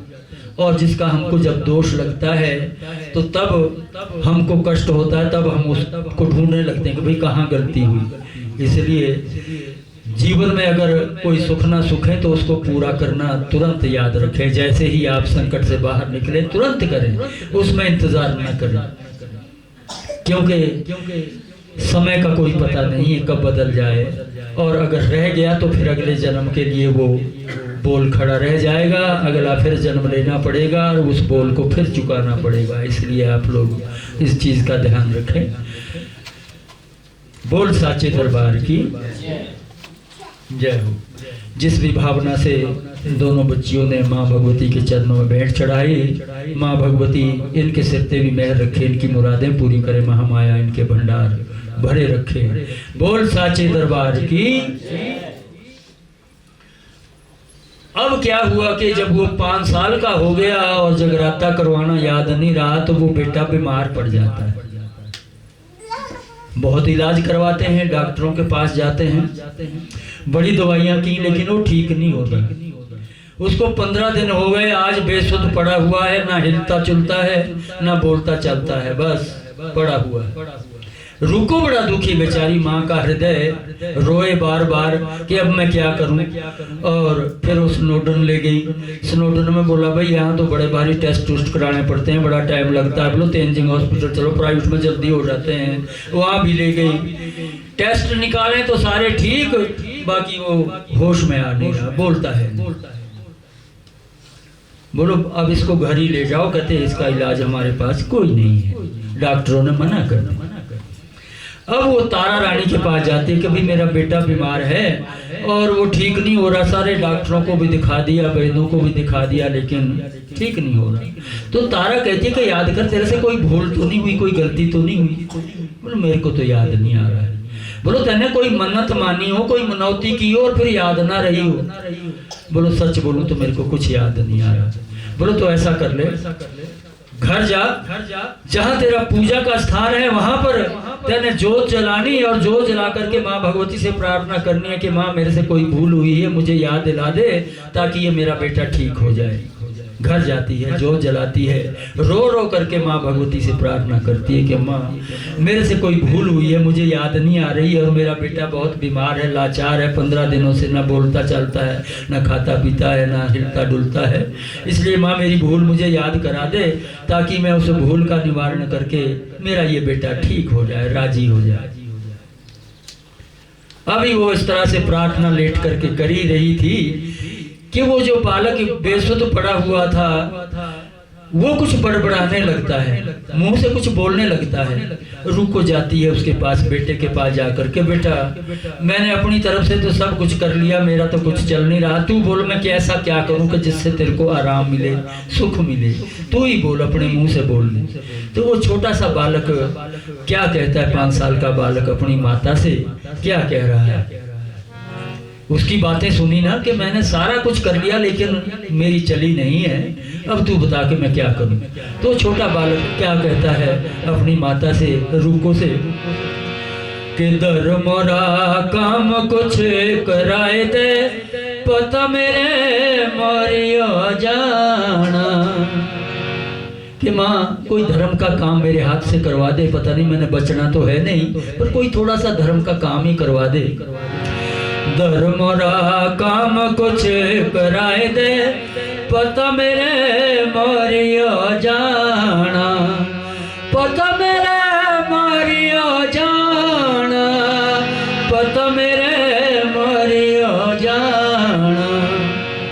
रुको कहती है कि धर्म के काम तो बहुत से होते हैं बेटा, मैं उनमें से कौन सा कराऊं, क्या कराऊं। ऐसा काम बताना कि मैं कर भी सकूं। अब जिते ने बोला कि भाई भागवत करा दे, तो 8-10 लाख रुपया मेरे पास तो है नहीं बेटा, इतना मैं तो नहीं कर पाऊंगी। कोई ऐसा काम बता जो मैं कर भी सकूं। कराऊंगी, ठीक है, धर्म का काम कराऊंगी, लेकिन जो मेरे करने में मेरी सामर्थ्य में हो, ऐसा बता दे। अब वो छोटा सा बालक अपने मन की बात कहता है, और वो बालक क्या कहता है, वो माता माँ भगवती बुलवा रही है उससे। क्या कह रही है कि माता रा तो जागरण कराए दे, पता मेरे मोरिया जाना। माता रा तो जागरण कराए दे, पता मेरे मोरिया जाना। माता का जागरण ही करवा दे। जैसे ही उस बालक ने ये कहा, उसे याद आ गया कि उसने तो बेटा होने के लिए जागरण सूखा था। वो बेटा तो 5 साल का हो गया, वो जागरण तो मेरे को याद ही नहीं रहा। उसी समय महामाया की ज्योतों के आगे लेट करके प्रार्थना करती, माँ मेरे से बड़ी भूल हो गई, मुझे क्षमा कर दे, मैं भूल गई, लेकिन 7 दिनों के अंदर मैं तेरा जागरण करवाऊं, अगर ये मेरा बेटा ठीक हो जाए। देख माँ, मैं तेरा 7 दिनों के अंदर जागरण करवाऊंगी, तूने मुझ पर बड़ी कृपा की, मेरी भूलें बख्श दी, तेने क्षमा कर दी, और मैं 7 दिनों के अंदर क्या, मैं जल्दी से जल्दी जैसे ही डेट मुझे देंगे मंडली वाले, मैं तेरा जागरण करवाऊंगी। वो मंडली वालों के पास जाती है तो मंडली वाले कहते हैं कि तेरे घर में नहीं जागरण हम करेंगे, हम तेरे नाम से मंदिर में कर देते हैं। बोले क्यों, मेरे घर में क्यों नहीं करेंगे? बोले नहीं हो सकता, तेरे घर में, मंदिर में करवा। कहते बताओ तो सही क्यों नहीं हो सकता? कहते हमारी मंडली की प्रधान तारा रानी है, अगर वो तेरे घर में आना स्वीकार करे तो हम भी आ जाएंगे, और नहीं तो तू मंदिर में करवा ले, वहां कर देंगे। अब वो तारा के पास जाती है, तारा से कहती है कि मुझे जागरण करवाना है, और मंडली वाले तो ऐसा कहते हैं कि भाई मंदिर में करवा ले, लेकिन मुझे तो घर में करवाना था। को तो उसने भी, तारा ने भी कहा कि तेरे घर में नहीं हो सकता जागरण। बोले क्यों नहीं हो सकता? बोले मैंने तेरे को बताया कुछ, अगर बोला तो बुरा मान जाएगी, इसलिए रहने दे, मंदिर में करवा ले। कि नहीं, मैं बुरा नहीं मानूंगी, अगर मेरी समझ में बात आ जाएगी, मेरा मन मान जाएगा तो ठीक है, मैं मंदिर में ही भी करवा लूंगी, पर पहले बताओ मेरे घर में क्यों नहीं हो सकता। अब तारा रानी उसे समझाती है, बताती है कि देख रुको, बुरा नहीं मानना तेने इस बात का। पहली बात कि जैसे तुम आंगनबाड़ी का काम करने, साफ सफाई का काम करने दूसरों के घरों में जाते हो, ऐसे ही अपने घर में भी जाते हो, ना नहाते धोते हो, ना कपड़े बदलते हो, ना आचार विचार रखते हो, ना शुद्धता रखते हो। पहला कारण। रुको ने बोला कि जैसे और लोग जाते हैं ड्यूटी पर, नौकरी पर, वैसे हम भी जाते हैं काम पर, और वापस आके वो कौन से नहाते धोते हैं, वो तो ऐसे ही अपने घर में चले जाते हैं। इसका नियम हमारे यहाँ साउथ में है कि कोई भी घर से बाहर जाएगा, बाहर से अंदर अगर आएगा तो पानी, लड़के के पास वहाँ पानी रखा होता है बाल्टियों, पहले पानी डालेंगे तब अंदर जाएंगे। हमारे यहाँ नहीं है। कहते काम में अंतर है, और लोगों का काम और है, तुम्हारा साफ सफाई का काम है, गंदगी को साफ करना है, इसलिए तुम्हारे लिए नियम अलग है ना। तुमको काम करने के अलग वस्त्र रखने चाहिए, और घर में आने जाने के लिए अलग वस्त्र रखने चाहिए। चलो कहते मैं मान गई, ये बात तो मान गई मैं आपकी कि ठीक है, क्योंकि हमारा काम ऐसा है कि उसमें हमको अपने घर में अगर जाना हो, बाहर जाना हो तो कपड़े बदलने चाहिए, धो धुला के रखने चाहिए। अब दूसरी बात कहती है तारा रानी के, दूसरी बात सुन ले कि तुम्हारे घर पर नित्य प्रति मांस मदिरा का सेवन किया जाता है। जहां पर इस तरह का खान पान तामसिक होता है, वहां देवी देवताओं का आवाहन पूजन नहीं होता है, इसलिए मंदिर में ही करवा ले, क्योंकि घर में तो तू रोक नहीं पाएगी अपने नातेदार रिश्तेदारों को। वो विचार करती है मन में कि बात तो तेरी ठीक है, मेरे तो घर वालों को तब तक कहते तसल्ली नहीं आती, रजा ना ही नहीं होता जब तक डड़की रो बात ना मिले उनको खाने को, तो वो तो ऐसा ही है। बात तो तेरी बिल्कुल ठीक है। बोलो तो फिर, बोलो कोई उपाय बता दे कि बस तू इन चीजों को रोक दे। पहले घर आंगन, अपने घर में जो कपड़ा लगता है वो धो धुला के रख दे, घर की लिपाई कर दे, और फिर जितना भी बाहर तंबू तरपाल शामियाना लगा दे। जब भगवती का दरबार लग जाए तो सारी संगत बैठ जाए, लेकिन कोई भी व्यक्ति मांस मदिरा का सेवन किए हुए नहीं होना चाहिए। बोलो ये तो मैं कर लूंगी। बोलो मान जाएंगे तेरे परिवार वाले? बोले हाँ हाँ, क्यों नहीं मानेंगे, ऐसी बात नहीं, जब मैं उन्हें समझाऊंगी तो मान जाएंगे वो, ऐसी बात नहीं, ऐसे ना मान नहीं है। लेकिन मुझे बड़े दुख से कहना पड़ रहा है, ये कहना तो नहीं चाहता, लेकिन फिर भी हमारे यहाँ समाज में आज भी ऐसे लोग हैं कि कम से कम 9 दिन नवरात्रों में भी शराब और मांस के बिना नहीं रह सकते हैं। उन दिनों तो ज्यादा पीनी है, कुछ ऐसा उनके अंदर दुर्बुद्धि आई है, भाई करना ही है। वैसे तो शराब मांस मदिरा का कोई काम नहीं है, ये कोई अच्छी वस्तु नहीं है, लेकिन फिर भी मान लो अगर है ही है आदत तो कुछ दिन वर्जित कर देने चाहिए। पूजा पाठ वाले शुद्ध दिन, नवरात्रों में परहेज रख लिया 8-9 दिन बिल्कुल। लेकिन मैंने ऐसा देखा कि कुछ लोग इन 8-9 दिनों में भी परहेज नहीं रख पाते हैं, बल्कि इन दिनों में थोड़ा और ज्यादा कर देते हैं शुरू कि भाई आजकल। और फिर तर्क क्या देते हैं कि माता को भी चढ़ती है जी, ऐसा कहते हैं। ये दुर्बुद्धि है। जब विनाश नजदीक होता है ना, विनाश काले विपरीत बुद्धि, तब बुद्धि पलटती है, तब इस तरह के तर्क देता है प्राणी। जिस घर में ये बुरी वस्तु है, उस घर में लाख सुख होने के बावजूद भी सुख शांति नहीं है। और जहाँ ये एक वस्तु नहीं है, वहाँ 2 वक्त की रोटी ना होने के पर भी सुख शांति है, आनंद में रहते हैं। ये एक ही वस्तु ऐसी है कि घर में अशांति को पैदा कर देती है। बोल साचे दरबार की।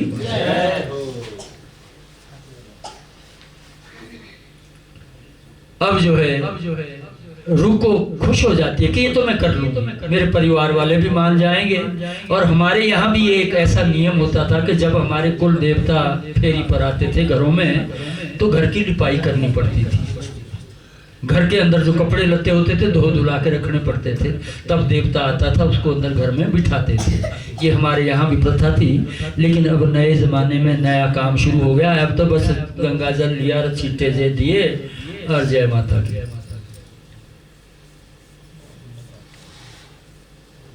अब है ही नहीं, ऐसा किया ही नहीं जा सकता।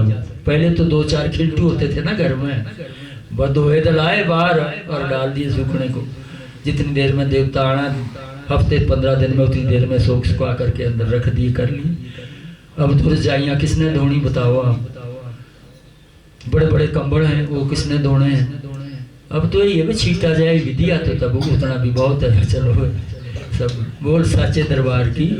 ये मैं आपको कमियां बता रहा हूँ आज के समय में, जिसके कारण हमारे यहाँ सब कुछ होते हुए भी हमारे घर में अशांति है, दुख है, दरिद्र है। ये केवल उस कमियों के कारण जो हमने अपनी जो परिपाटी थी उसको छोड़ दिया है, उसके कारण। देवते के यहाँ जैसे 6 महीने में एक बार जाना होता है देवठन तसोनी को, घर का एक आदमी चला जाता है, बस बहुत हो गया। अब यहाँ तक देखा मैंने, कुछ गांव के लोग जो है ना, किसी एक आदमी को गांव वाले उसके पास ही दे देते, कह रहा मेरी तरफ से भी चढ़ा देना, बस कर देना। तो इससे कल्याण होने वाला नहीं है। अगर उन दिनों में ना जा सके तो आगे पीछे चले जाइए, अपने कुल देवता के यहाँ, कुल इष्ट के यहाँ दर्शन करिए, बच्चों के साथ जाइए। उत्सव में ना जा सके तो आगे पीछे चले जाओ, पर नहीं हम ऐसे ही निपटा देते हैं कि वह किसी के हाथ पकड़ा दिए 105 रुपये और भाई मेरी तरफ से माथा टेक दे। तो वो तो उसने टेका पैसा माथा, तो उन्होंने तो घर में ही आनंद किया ना, उनको कहाँ से फल मिलने वाला है। अब कोई बीमार व्यक्ति है, दवाई उसको खानी होगी कि रिश्तेदारों को, गांव वालों को देंगे दवाई, उससे हो जाएगा लाभ उसको।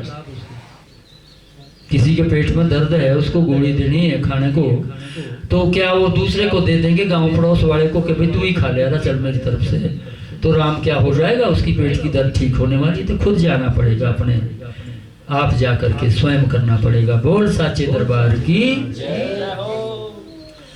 अब जो है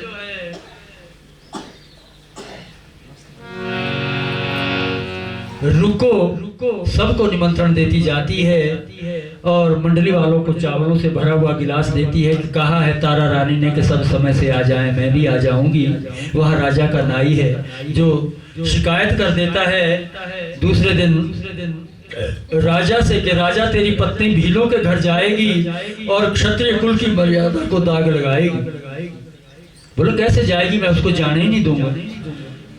बोले महाराज आपने भोजन किया, शाम को आपको नींद आ जाएगी, नींद आ जाएगी तो आपको पता ही नहीं चलेगा।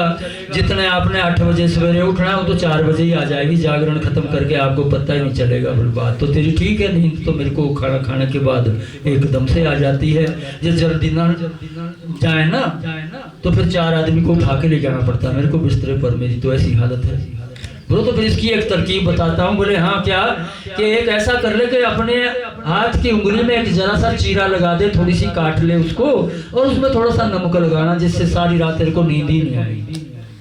ठीक है। बोलो फिर काटेगा कौन? बोलो मैं आपका सेवक हूँ ना। कहते मैं इतना तो काम मैं भी कर सकता हूँ, आपकी मदद है, आपने इतना बड़ा काम करना है तो छोटी सी सेवा मैं भी कर सकता हूँ। और उसने उसरा लेकर के छोटा सा चीरा लगा दिया हाथ में, के लिए तो करना पड़ेगा ना। चला गया, बड़ी हिम्मत करके बाल्टी पानी की अपने सिर पर डाली और बस आ गया। बोले नहा गया? कहते मैं हो गया स्नान। कहते ठीक है, महामाया के नाम की एक ज्योत प्रज्वलित कर। सुंदर ज्योत प्रज्वलित करता है राजा, रख देता है, स्थापित कर देता है। अब रानी कहती है कि जो तुम्हारी सबसे प्रिय वस्तु है उसका त्याग कर दो, उसका बलिदान कर दो। अब राजा विचार करता है कि उसके पास तो उसको तो बहुत सी चीजें बहुत सी प्यारी हैं, लेकिन अब त्याग करना है, बलिदान करना है। उसने सोचा कि मैं जिसकी सवारी करता हूँ ना, घोड़े की, नीले रंग का घोड़ा, मैं उसको भेंट चढ़ा देता हूँ, सबसे प्रिय है उसे। वो घोड़े को ला करके महामाई के चरणों में भेंट चढ़ा देता है और भेंट चढ़ा करके जो है रानी से यहाँ प्रश्न कर देता है कि रानी, घोड़ों के भेंट चढ़ाने से माँ भगवती दर्शन देती है, ऐसा तो मैंने कहीं नहीं सुना, ना मैंने कहीं पढ़ा। ये तो नया ही काम करा रही है कुछ मेरे से। कि राजा मैंने तो नहीं बोला था घोड़े को भेंट चढ़ाने के लिए, कि फिर कि मैंने तो ये कहा था कि जो तुम्हारी सबसे प्रिय वस्तु है उसका त्याग कर दो, उसका बलिदान कर दो, उसे महामाया के चरणों में भेंट चढ़ा दो। बोल साचे दरबार की। तो बोलो इससे अधिक प्यारी तो कोई चीज नहीं है। बोलो है तेरे पास, अभी बहुत चीजें हैं, अभी तेरे को मैं याद कराती हूँ। कहते जो तेरा एक ही एक बेटा है उसे महामाई के चरणों में भेंट चढ़ा दे और फिर देख महामाई का चमत्कार। राजा ये सुनता है और हैरान हो जाता है, कहता है रानी तू पागल हो गई, तेरा दिमाग खराब हो गया। एक ही एक तो बेटा है, उसे भी यदि माँ भगवती के चरणों में भेंट चढ़ा दिया तो मैं किसके सहारे जीऊंगा, मैं तो जीते जी मर जाऊंगा। तो रानी कहती है देख राजा, ना कोई किसी के साथ जीता है ना कोई किसी के साथ मरता है। ये कहने की बात है कि मैं इसके बिना नहीं रह सकता, उसके बिना नहीं रह सकता। जब समय की लाठी पड़ती है ना तो बड़ी बड़ी चीजों के बिना रहना पड़ता है, जीना पड़ता है। जब तक समय नहीं आया, जब तक रिज़्क पानी पूरा नहीं हुआ, तब तक जीना पड़ता है। इसलिए तू चिंता न कर। लेकिन राजा को विश्वास नहीं हो रहा। अब जो है रानी एक बात और कहती है कि सुन राजा, ये जो नाते रिश्ते हैं ना, ये लेन देन के संबंधों से बनते हैं, और जब लेन देन का संबंध होता है तो पराये भी अपने बन जाते हैं, और जब लेन देन का संबंध पूरा हो जाता है तो अपने भी छोड़ करके चले जाते हैं। राजा इसलिए चिंता छोड़ दे, ये सब मेरा तेरा कुछ नहीं है, ये सब कुछ इसी का है। अंत में एक बात और कहती है कि अगर तेरे भाग्य में कुछ है तो कोई छीन नहीं सकता, और अगर तेरे भाग्य में कुछ नहीं है तो उसे पकड़ करके नहीं रख सकता, क्योंकि विधि का विधान ऐसा है कि अगर पकड़ने से रुक जाता तो कोई भी अपने अम्मा बापू को जाने नहीं देते, सब पकड़ के रखते टांग के, ना जाने नहीं देते, पर नहीं रुकता, इसलिए छोड़ दे चिंता। और फिर देख महामाई का चमत्कार। अब राजा जो है तैयार हो जाता है कि ठीक है, अपने बेटे को लाया, काट कर टुकड़े टुकड़े करके, जिस बड़े बलटोहे पतीले में उस घोड़े को काट करके डाला था उसी में उस बेटे के भी टुकड़े टुकड़े करके उसमें डाल देते हैं, उसे भट्टी के ऊपर रख देते हैं और कहते हैं कि भाई उसको जितनी देर में ये भोग पक के तैयार होगा उतनी देर में तू महामाया के चरणों में बैठ करके ध्यान लगा। वो राजा कहने लगा कि नहीं, आग तो मैं नहीं जलाऊंगा इसके नीचे। बोले फिर? बोलो इतनी परीक्षा महामाया मेरी ले रही है तो थोड़ी सी परीक्षा मैं भी ले लूं। ये जो जोत है महामाया की, ज्वाला जी की, उससे ये अपने आप जलनी चाहिए। ये जो इसके नीचे आग है मैं नहीं जलाऊंगा, इसमें माचिस मैं नहीं लगाऊंगा। तो तब जो है रानी माँ भगवती को याद करती है, जागो जागो ज्वाला माई, हे माई जागो, हे माई जागो, हे माई जागो, जागो ज्वाला माई, हे माई जागो। बोल ज्वाला मैया की। जैसे ही जयकारा लगाती है ज्वाला मैया का, प्रार्थना करती है कि जागो माता, और उस भट्टी के नीचे आग जल जाती है और राजा आता है और माँ भगवती की ज्योतों के सामने बैठ करके ध्यान लगाता है। लेकिन ध्यान लगता नहीं है, बहुत देर तक बैठा रहता है। थोड़ी देर बाद रानी कहते हैं कि जाओ राजा, महल के अंदर जाकर के अपने बेटे को आवाज लगाओ। राजा जाता है महल के अंदर, बेटे को आवाज लगाता है तो महल के अंदर से बेटा चल करके आ रहा है। राजा बड़ा हैरान कि अभी तो काट कर टुकड़े टुकड़े करके बलटोहे में डाला था, अब ये कहाँ से आ गया। पूछने लगा कि बेटा तुम कहाँ थे, क्या कर रहे थे। तो छोटा सा बालक कहता है कि मैं तो सो रहा था, सुंदर सुंदर स्वप्न आ रहे थे। कैसे स्वप्न? ऐसा लग रहा था माँ भगवती पीले शेर पर सवार होकर के आई हैं और मुझे अपनी गोद में लेकर के सुला रही हैं। आपकी बड़ी जोर की आवाज आपने जो लगाई, उससे मेरी नींद टूट गई, स्वप्न भी खत्म हो गया, वो शेर भी कहीं भाग गया और माता भी कहीं गुम हो गई और मैं उठ करके चला आया। अब राजा बड़ा प्रसन्न हुआ, उसे अपने हृदय से लगा लेता है, गोदी में उठा लेता है और रानी से कहता कि रानी तू धन्य है, तूने मुझे महामाई का चमत्कार दिखाया। कोई और इससे बड़ा चमत्कार भी दिखा सकती है तो वो भी दिखा देगी। क्यों राजा, अभी तुझे विश्वास नहीं हुआ? कि नहीं, विश्वास तो हो गया है, लेकिन फिर भी मन है ना ये देखना चाहता है कि माँ भगवती और क्या क्या चमत्कार कर सकती है। कि राजा तेरा सवाल उल्टा है, अगर तू ये कहता कि माँ क्या नहीं कर सकती तो मेरे को सोचना पड़ता। क्या नहीं कर सकती? सब कुछ कर सकती है। जा करके उस बलटोहे का ढक्कन उठा करके देख। जैसे ही राजा जाता है, बलटोहे का ढक्कन उठा करके देखता है, राजा हैरान हो जाता है कि उसमें एक तरफ हलवा और एक तरफ छोले पड़े हुए हैं। बोल साचे दरबार की, साचे दरबार की। राजा बड़ा प्रसन्न हुआ कि रानी तूने मुझे महामाई का चमत्कार दिखाया, आज से मैं भी महामाई के चरणों का सेवक हुआ। मैं बहुत प्रसन्न हूँ। मांग तो मुझसे क्या मांगती है? जो भी तू मांगेगी मैं देने के लिए तैयार हूँ। तो रानी कहती कि महाराज अभी तो आपके रोना निकल रहा था जब मैं मांग रही थी, अब बड़े चौड़े होके बोल रहे हैं कि जो मांग तू मुझसे क्या मांगती है। बोलो नहीं, पहले मेरे को विश्वास नहीं था, अब मेरे को माँ भगवती पर विश्वास हो गया। अगर तू कहेगी तो मैं अपना सिर काट करके तेरे चरणों में धर दूंगा। तो रानी कहती कि मेरे किस काम का ये तेरा सिर, मैंने कहाँ डालना है, ये मेरे किस काम आने वाला है। हाँ, अगर तू प्रसन्न है तो मुझे माँ भगवती का एक मंदिर बनवा दे, माँ भगवती को उसमें प्रतिष्ठित करवा दे ताकि मैं उनकी सेवा पूजा कर सकूं।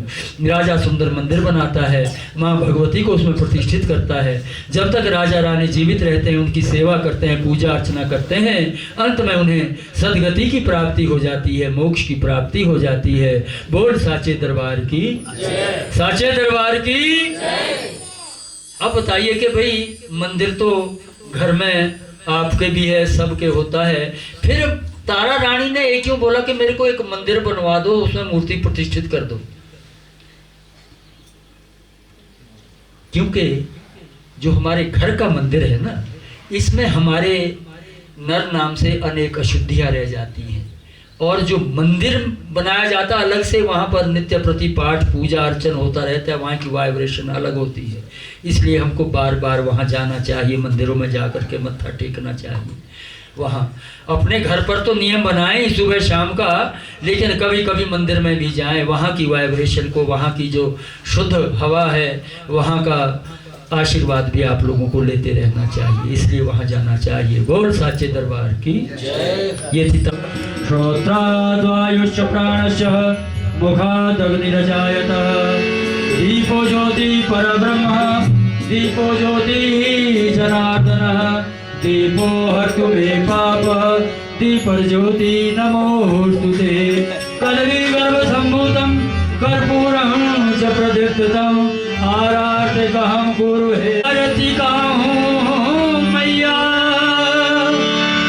तुमको मनाऊं, आरती का हूँ मैया, तुमको मनाऊं। ओ जय जय अम्बे मैया तेरी आरती का, जय जय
हाथ कटोरी मैया के सर घोरे, हाथ कटोरी मैया के सर घोरे, हाथ कटोरी मैया के सर घोरे, हाथ कटोरी मैया के सर घोरे। ओ माँ को तिलक लगाया तेरी आरती गाओ, माँ को तिलक लगाया तेरी आरती गाओ, माँ को तिलक लगाया तेरी आरती गाओ। जय जय अम्बे मैया तेरी आरती गाओ, अम्बे मैया तेरी आरती गाओ, जय जगदम्बे मैया तेरी आरती गाओ, जय जगदम्बे मैया तेरी आरती गाओ।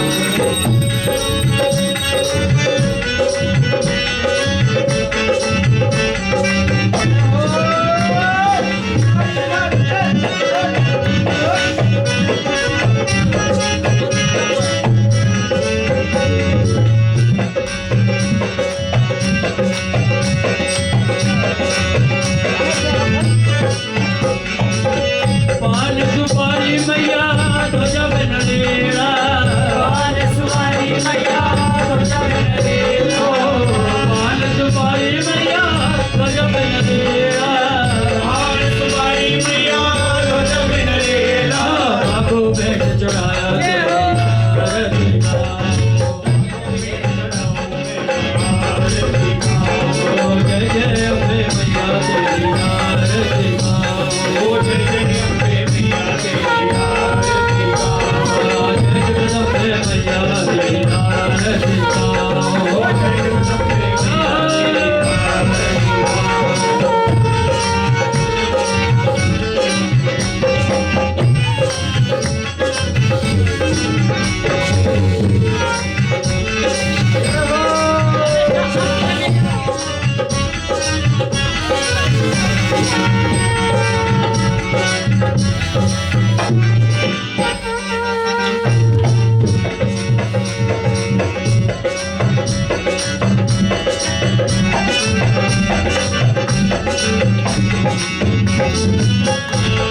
सुहारे मैया कृष्ण सुदेवे, सुहारे मैया कृष्ण सुदेवे, सुहारे मैया कृष्ण सुदेवे, सुहारे मैया कृष्ण सुदेवे।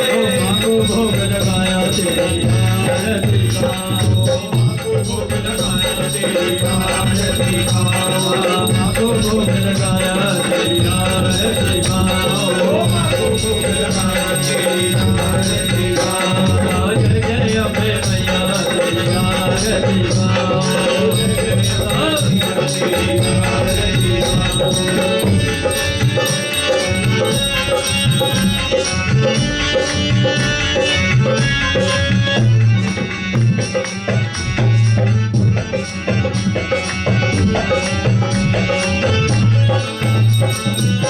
मैया जी दी आरती तो कोई गावे, मैया जी दी आरती तो कोई गावे, मैया जी दी आरती तो कोई गावे, मैया जी दी आरती तो कोई गावे।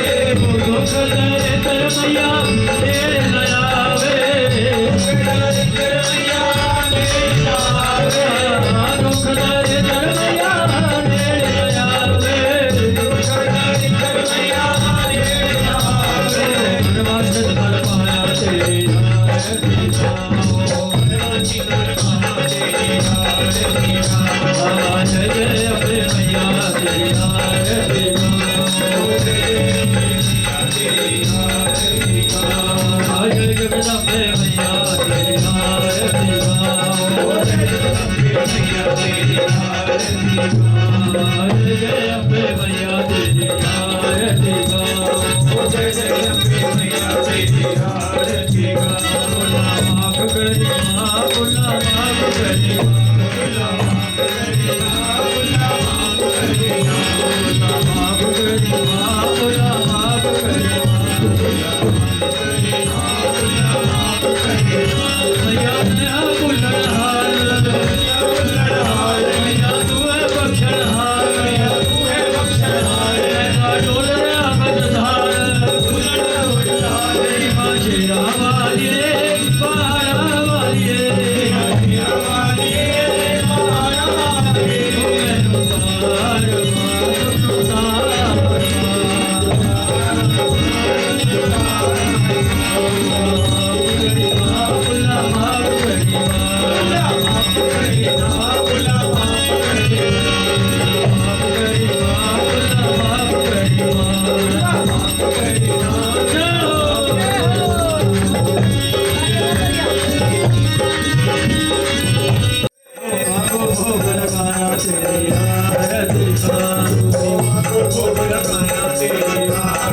आपको भोग लगाया तेरी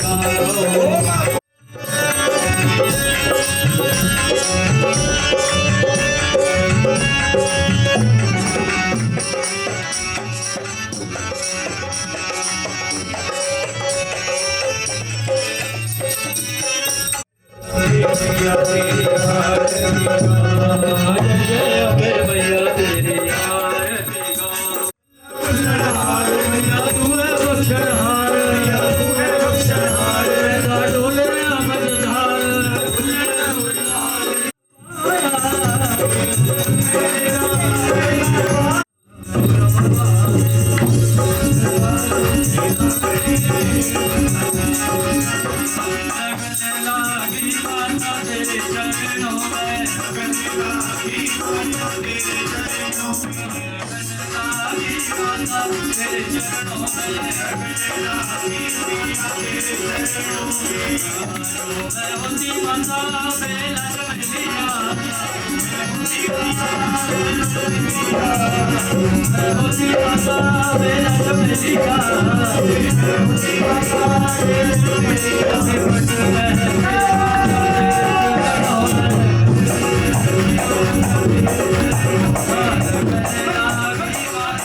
मैं दरबार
फूल साचे दरबार की, फूल ज्वारा मैया के, भाई मेरी सुचिया जोता वाले माता तेरी सदा ही जय।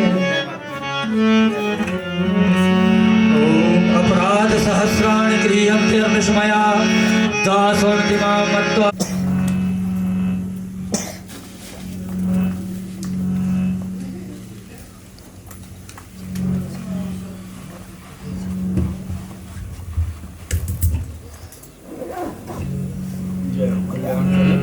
आपको बहुत बहुत जागरण की बहुत बहुत शुभकामनाएं।